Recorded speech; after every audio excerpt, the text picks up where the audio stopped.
Okay, the Brow here. Just wanted to do a quick video review on the new camera I got, the Canon Powershot sx110 IS.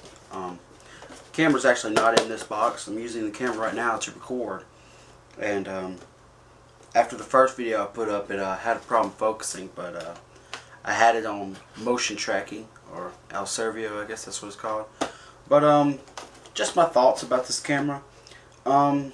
I had a Canon Powershot sx110 IS a long time ago, and it was 9 megapixels. It was my first point and shoot. Well, no, it was my second. I had an old blue like Insignia one that was like $30 at Walmart. But that was like my first real camera that I owned for myself before I got my 50D for most of my photography needs.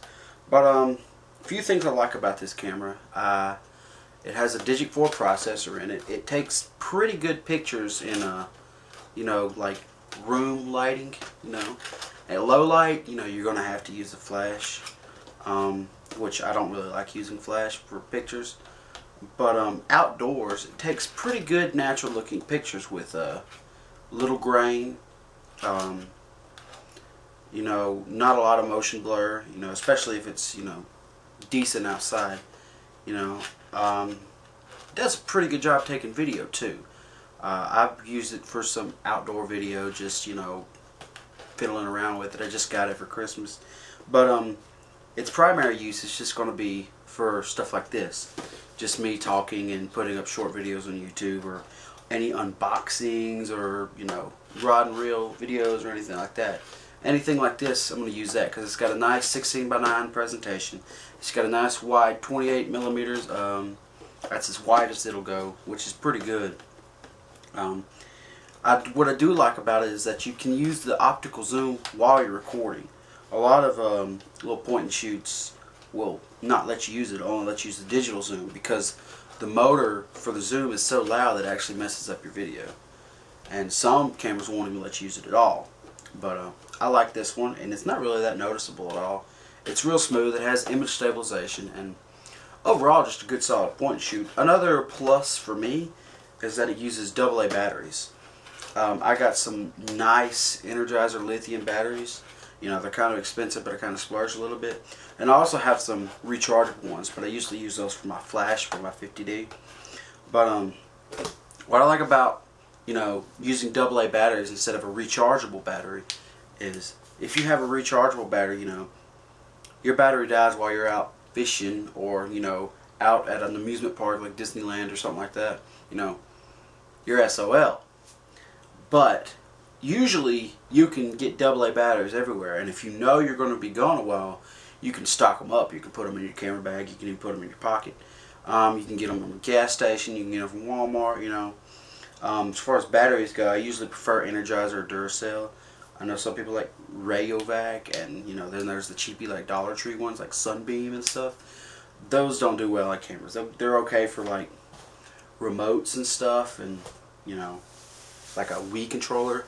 But other than that, I stick to the big names for batteries. But I haven't had the camera for a long time, but basically it's just a newer model of what I had a while back, and I really love that camera. And so far, I really like this camera too. But if I find out any neat things about it, any cool tricks, I'll let y'all know. Oh, and one more thing. The reason why I was really wanting a point and shoot for Christmas is because I love my 50D. It's awesome.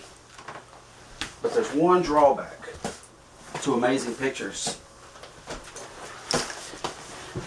You got to carry this everywhere you go. And sometimes you just don't feel like doing it. You got to get this big backpack. You got to make sure everything's charged up. You got batteries for your flash. You got all your cables. And then when it's time to go take pictures, you got this big thing hanging around your neck, and you can't really be discreet either. If you have one of these, people know what you're doing. You're taking pictures. But you can carry around this little camera about this big. Take a couple snapshots here and there, slip it in your pocket. Take some pictures of your kid at the park. You don't always want to take one of these with you. And Now with mirrorless cameras out, you know, you kind of get the best of both worlds. But those are still new technology, still kind of pricey. So for now, you know, hold on to my 50D for some serious projects. But if I just want to go around and take some pictures, maybe a couple snapshots here and there, I want to take that with me. Another thing that takes really good pictures that, you know, just about, maybe not quite yet, but is almost making point and shoots obsolete is cell phones. I forgot how many megapixels is on this. I think it's like 16. This is a Samsung Galaxy S4, but takes really good pictures. And there was actually a Samsung Galaxy camera at Best Buy I was looking at the other day. It was about $500, and it was really cool. But of course, it was out of price range. But my wife on our honeymoon, she had a little bitty pink Canon Powershot, and it takes decent pictures. I've used it a few times, but we were just going to use it to take pictures, you know, on our honeymoon. We went to San Antonio, take pictures of the Riverwalk, take pictures of Six Flags, the SeaWorld, stuff like that. She left it here in Monroe, so I ended up taking all the pictures on my honeymoon on this camera on my phone, which was actually a pretty pleasant experience. It takes really good pictures. So you know, that's the cool thing about technology. But overall, I'm really pleased with the Powershot, and I think it's about $150 on Amazon and stuff like that right now. So if you're in the market for one, I would definitely recommend this. Anyway, this has been Caleb Rao. Thanks for watching.